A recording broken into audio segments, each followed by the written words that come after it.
Movie start होती है। Movie के स्टार्ट में हमें एक आदमी सपाला को दिखाया जाता है। यहाँ पर एरा हमें 1900 का दिखाया गया है। उस जमाने में स्लाइड्स पर सफर करना बहुत ही नॉर्मल था। चीजों को एक जगह से दूसरी जगह पर ले जाने के लिए स्लाइड्स राइड का यूज किया जाता था और इस राइड के लिए खास किस्म के डॉग्स को यूज किया जाता था। सपाला भी एक स्लाइड राइडर था और उसके पास बहुत ही अच्छी किस्म की नस्ल के डॉग्स थे जो कि उसके सफर और उसके काम को बहुत ही ज्यादा इजी बनाते थे। एक दिन सपाला के पास एक नए पपी की बर्थ होती है। ये साइबेरियन हस्क का पपी था और ये डॉग काफी ज्यादा कमजोर होते हैं। सपाला का ये ख्याल था कि ये डॉग उसके किसी भी काम का नहीं है क्योंकि ये इस डॉग को बाकी डॉग्स के साथ स्लेड राइड पर लेकर नहीं जा सकता था। इसीलिए सपाला चाहता था कि वो इस डॉग को किसी और को दे दे, मगर सपाला की वाइफ ऐसा बिल्कुल भी नहीं चाहती थी क्योंकि वो सभी डॉग्स को अपने बच्चों की तरह रखती थी। सपाला की वाइफ इस डॉग का नाम टोगो रखती है और कहती है कि टोगो मुझे अपने बच्चों की तरह प्यारा है।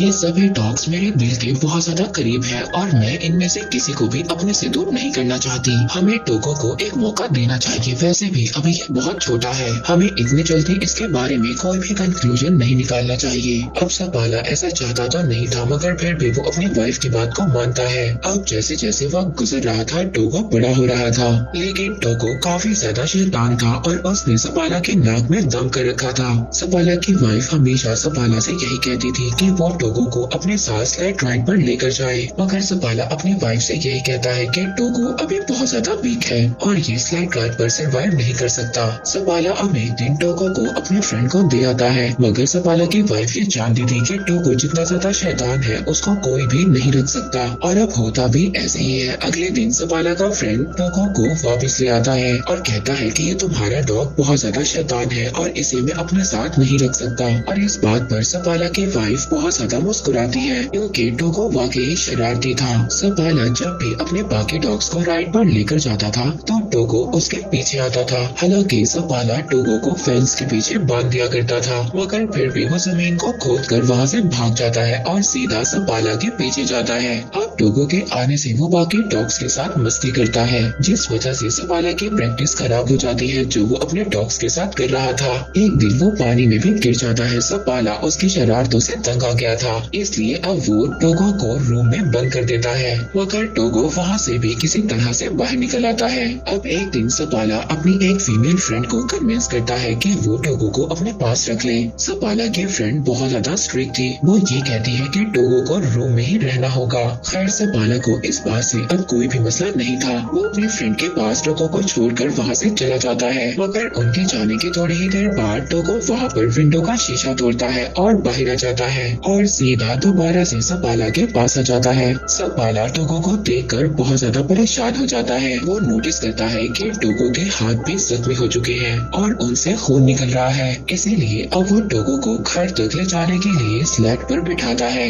मगर टोगो स्लेड पर नहीं बैठना चाहता था। वो बाकी डॉग्स के साथ भागना चाहता था। अब इतनी ज्यादा कोशिश करने के बाद भी जब टोगो स्लेड पर नहीं बैठता तो सपाला उसको बाकी डॉग्स के साथ बांध देता है। अब कुछ दूर जाने के बाद सपाला ये नोटिस करता है कि टोगो काफी ज्यादा एनर्जेटिक है और वो बाकी डॉग्स की निस्बत बहुत ज्यादा स्पीड से भागता है और अब इसीलिए सपाला टोगो को सबसे आगे बांध देता है। टोगो अपनी स्पीड से बहुत ही जल्दी सबको घर पहुंचा देता है। सपाला टोगो को देखकर बहुत ज्यादा खुश होता है और हैरान भी। वो आकर अपनी वाइफ को बताता है कि टोगो कितना स्पीड में भागा। वो अपनी वाइफ को ये भी बताता है कि ये एक लीड डॉग है। वो टोगो को देखकर बहुत ज्यादा खुश हो रहा था। सपाला की वाइफ भी टोगो को देखकर बहुत ज्यादा खुश होती है। इसके बाद सपाला अपने शहर में टोगो की मदद से बहुत ज्यादा स्लेड रेसेस जीत जाता है और आहिस्ता आहिस्ता सपाला और टोगो बहुत ज्यादा फेमस हो जाते हैं। वक्त इसी तरह गुजरता रहता है और अब 12 साल हो चुके थे। हम देखते हैं कि टोगो अब काफी ज्यादा बूढ़ा हो गया था। एक दिन वह सफर से वापस अपने शहर में आता है तो उसको ये बात पता चलती है कि शहर में एक बीमारी फैल चुकी है। उस बीमारी का नाम था डिप्थीरिया और वो बच्चों पर बहुत ज्यादा इफेक्ट हो रही थी।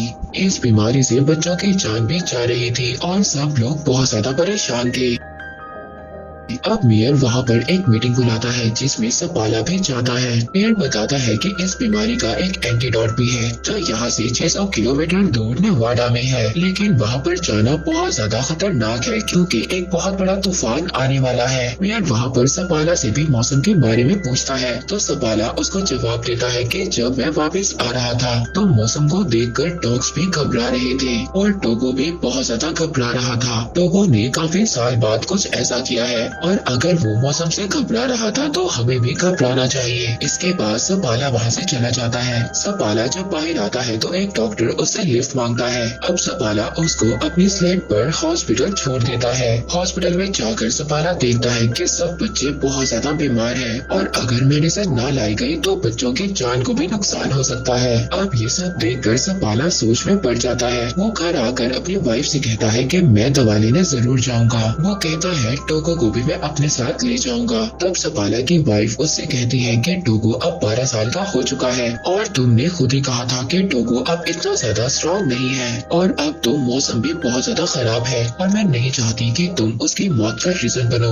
और तुम अपनी सारी जिंदगी इसी बात पर गुजार दो कि तुम्हारी वजह से टोगो मर गया। मगर सपाला तो टोगो के बगैर जाना ही नहीं चाहता था। वो अगली सुबह टोगो को लेकर अपनी वाइफ को गुड बाय बोलकर चला जाता है। अब जैसे जैसे सपाला और उसके डॉग्स आगे बढ़ रहे थे तूफान भी आगे बढ़ रहा था और हवा इतनी ज्यादा तेज थी सपाला को कुछ भी नजर नहीं आ रहा था। टोगो सबसे आगे था और सपाला अपने डॉग्स को आगे बढ़ने के लिए बोल रहा होता है क्योंकि इन्हें नेवाडा से मेडिसिन लेकर बहुत जल्दी वापस आना था। सपाला अपने डॉग्स के साथ बहुत ही गहरी ढलवान पर होता है। तभी टोगो वहाँ पर रुक जाता है लेकिन सपाला को कुछ भी समझ नहीं आ रहा था। सपाला जब आगे देखता है तो एक बहुत ही बड़ी खाई होती है। टोगो ने इस भयानक तूफान में भी उस गहरी खाई को देख लिया था और इसीलिए वो रुक गया था जिसकी वजह से सपाला और उसके बाकी डॉग्स की जान बच गई थी। तभी सपाला देखता है कि टोगो के पाँव में बहुत गहरी चोट लगी थी और उससे खून भी आ रहा था। अब पूरा दिन सफर करने के बाद सपाला और उसके बाकी डॉग्स एक आउटपोस्ट पर पहुंचते हैं। उस आउटपोस्ट पर एक लेडी डॉक्टर होती है। वो सपाला को बताती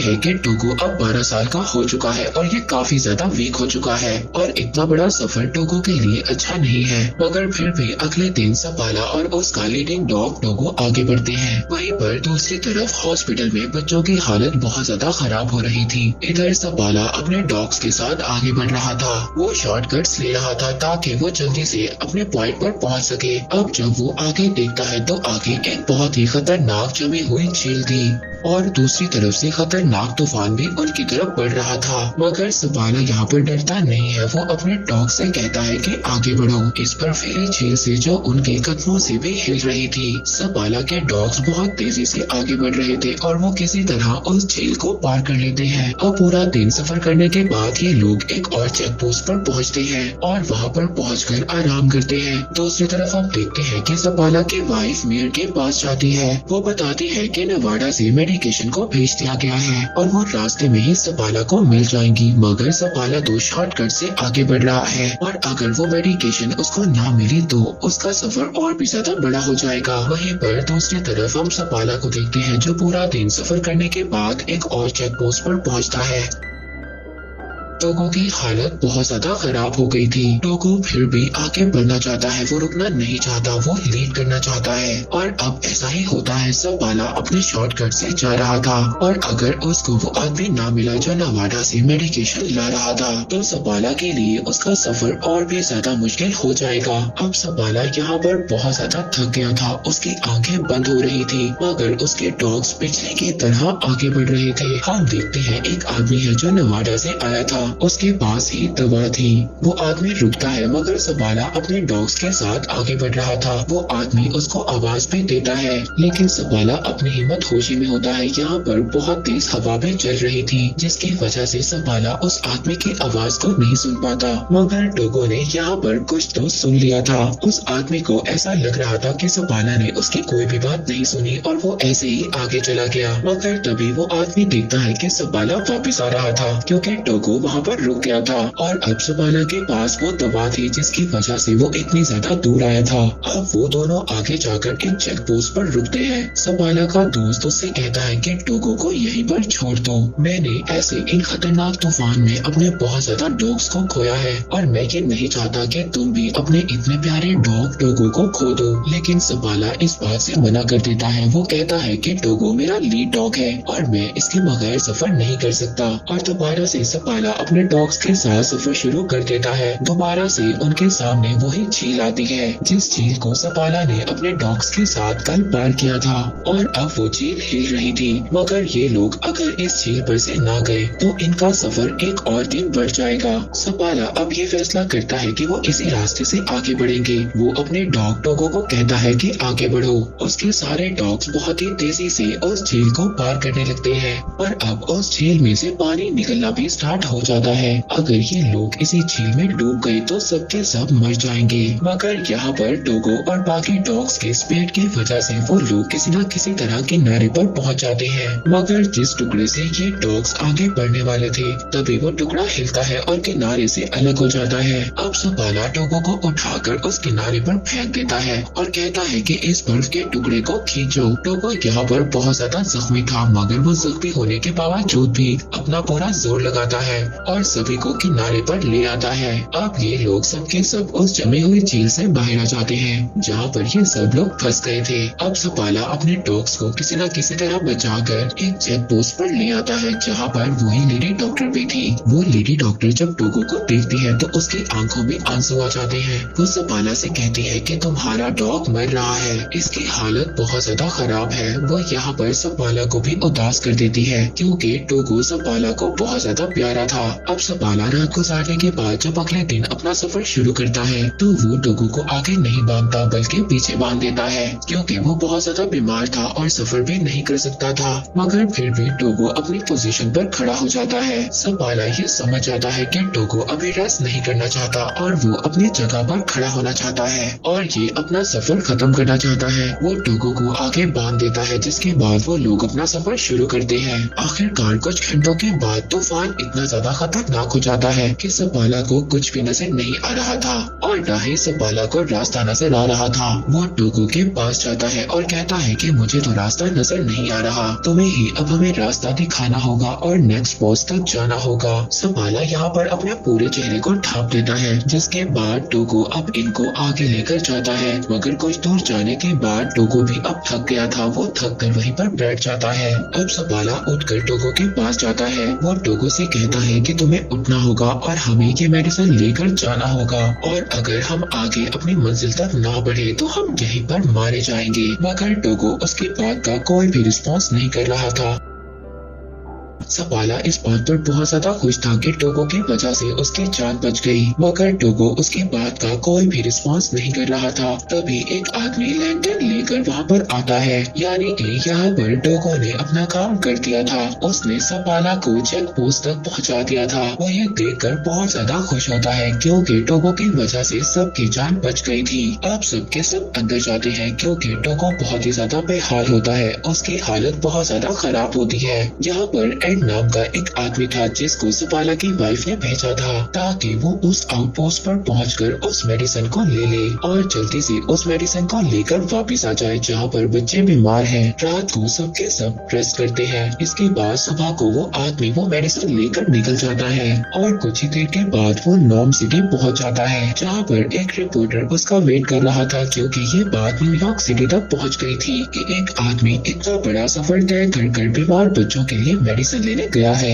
अब रिपोर्टर को ये लग रहा था शायद यही आदमी अपनी टीम के साथ वापस आया है और अब वो रिपोर्टर सबाला के बजाय उस आदमी का नाम अपनी न्यूज में छाप देता है। सबाला की वाइफ बहुत ही ज्यादा डिसअपॉइंट होती है। दूसरी तरफ टोगो भी काफी हद तक रिकवर हो जाता है। अब सबाला अपने डॉग्स के साथ नॉर्म सिटी पहुंच जाता है। वहाँ पर सबाला और टोगो को थैंक्स बोलने के लिए बहुत सारे लोग आते हैं। यहाँ पर वो बच्चे भी आते हैं जो सबाला की वजह से ठीक हो गए थे। वहीं पर एक बच्चे भी आती है वो टोगो को देखती है और पूछती है कि क्या ये मरने वाला है। तो सबाला इसकी ये बात सुनकर अपने घर से बाहर चला जाता है। तब उसकी वाइफ उसके पीछे जाती है। वो अपनी वाइफ से कहता है कि टोगो की आज जो भी हालत है वो मेरी वजह से है। टोगो 12 साल का था और उसे मुझे अपने साथ लेकर नहीं जाना चाहिए था। लेकिन उसकी वाइफ उससे कहती है कि क्या टोगो के अलावा कोई और भी था जो ये काम कर पाता। सबाला यहाँ पर खामोश हो जाता है क्योंकि वो ये जानता था कि टोगो के अलावा कोई भी ये काम ना कर पाता। अब इसके बाद हम देखते हैं कि अगली सुबह सबाला दोबारा से अपने डॉग्स के साथ प्रैक्टिस पर जा रहा था। अब टोगो जब ये देखता है तो वो भी बाकी डॉग्स के साथ बाहर जाना चाहता था। वो घर में नहीं रुकना चाहता था। अब सबाला इस बात को समझ आता है कि वो स्लाइड्स को नहीं खींचना चाहता था बल्कि वो तो सबाला के साथ टाइम गुजारना चाहता था। अब थोड़े वक्त के बाद टोगो बिल्कुल ठीक हो जाता है। सबाला अपनी वाइफ और टोगो के साथ लंबी सैर पर जाया करता था। 2 साल के बाद टोगो के कुछ बच्चे भी होते हैं जिन्हें वहाँ पर बहुत सारे मेजर्स लेने आया करते थे। इन बच्चों की ब्रीड को एक नया नाम दिया गया था। वो था सबाला साइबेरियन। इसके बाद 1929 में टोगो की डेथ हो गई। उसके बाद भी सबाला डॉग्स को ट्रेन करता था लेकिन टोगो तो उसके सिटी में बहुत ज्यादा फेमस डॉग था। तो ये थी टोगो की स्टोरी। हम देखते हैं कि टोगो ने इस स्टोरी में ये प्रूव किया कि इस दुनिया में सबसे ज्यादा वफादार और ख्याल रखने वाले सिर्फ डॉग्स ही होते हैं। और इसी के साथ ये मूवी यहीं पर एंड हो जाती है।